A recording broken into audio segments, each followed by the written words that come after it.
मुंबई पालिका आणि भूमी अभिलेख अधिकाऱ्यांना हाताशी धरून मढ आणि मालवणी परिसरातील मूळ नकाशांमध्ये खाडाखोड केली गेली अशा पद्धतीतला आता गंभीर आरोप केला जातोय आणि नकाशे बदलून सीआरझेड घोटाळ्या संदर्भातला सुद्धा आरोप आता केला जातोय। सीआरझेड क्षेत्रामध्ये अवैध बांधकामं करण्यात आली आहेत आणि या संदर्भातील चौकशी समितीची व्याप्ती वाढवण्यात आली आहे। 3 महिन्यात चौकशी अहवालावर कारवाई करण्याचं आश्वासन महसूल मंत्री चंद्रशेखर बावनकुळे यांनी विधानसभेत दिलंय। या प्रकरणामध्ये गेल्याच आठवड्यामध्ये अधिकारी कर्मचाऱ्यांसह 19 जणांना अटक करण्यात आलेली आहे।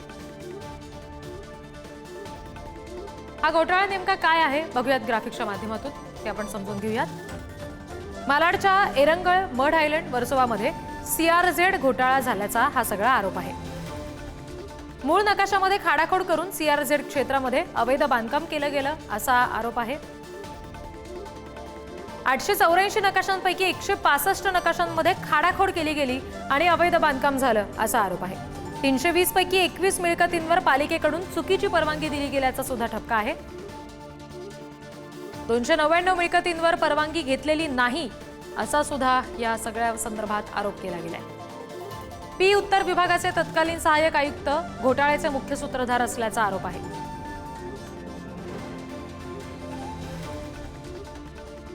आणखी तपशील घेऊया। प्रतिनिधी धनंजय दळवी आपल्याशी जोडले गेलेत त्यांच्याकडून।